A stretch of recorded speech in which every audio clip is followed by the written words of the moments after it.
approcher, la lumière est mon sauveur. Je ne crains rien. Il est mon rempart et mon ferme soutien. De qui pourrais-je avoir peur? Shalom.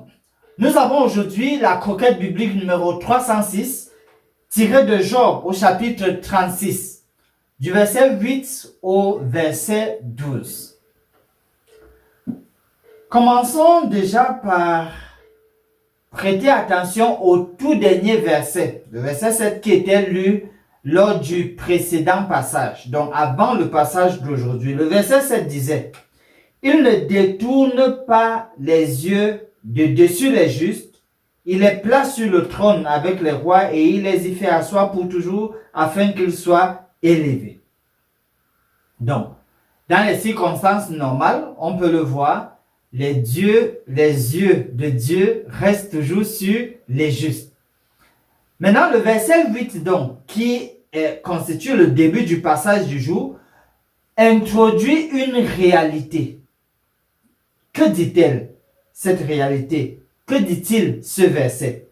Viennent-ils, vous voyez, ça fait référence au juste, viennent-ils à tomber dans les chaînes? Sont-ils pris dans les liens de l'adversité? Et donc là, ça renvoie à l'affliction et lui fait allusion au fait qu'il soit possible pour les justes, ce qui dit à les yeux, de se retrouver dans l'affliction.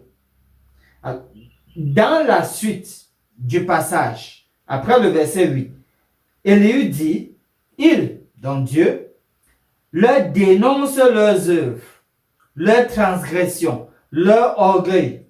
Il les avertit pour leur instruction, il les exhorte à se détourner de l'iniquité.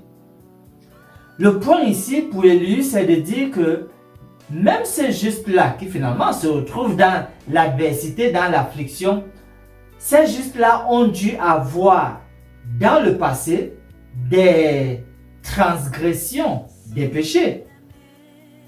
Pour ceux qui nous écoutent régulièrement, ils savent, on a déjà bien expliqué la question du juste. Le juste, ce n'est pas celui qui ne pêche pas.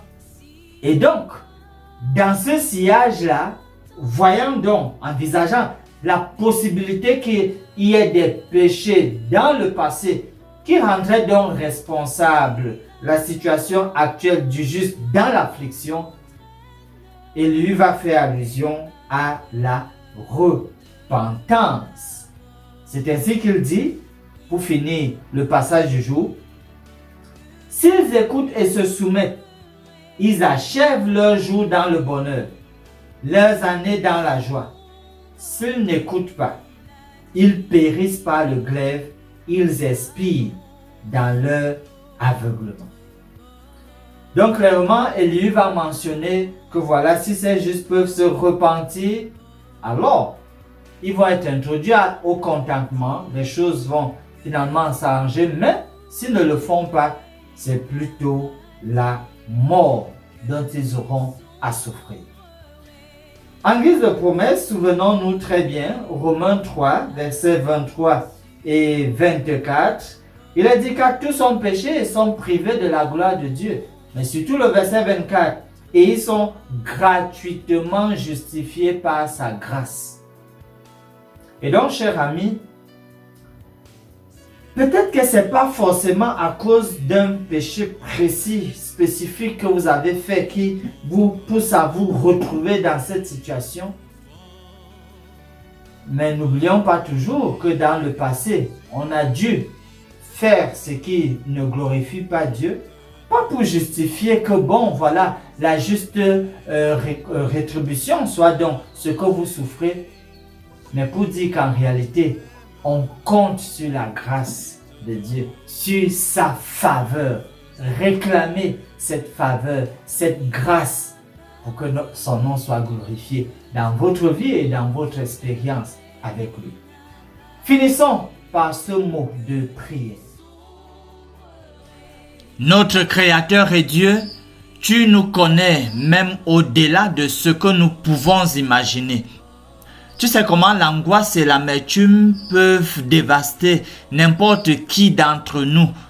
Nous venons à toi et prions en faveur des personnes qui ont urgemment besoin de ton intervention afin qu'elles ne restent pas captives de telles émotions. S'il te plaît, ramène-leur la paix du cœur. Nous te faisons confiance et t'adressons cette prière au nom de Jésus. Amen. Espère en l'Éternel, mon âme espère en l'Éternel, qu'un chant s'élève au Dieu du ciel, qu'un chant s'élève au Dieu du ciel, mon âme espère en l'Éternel.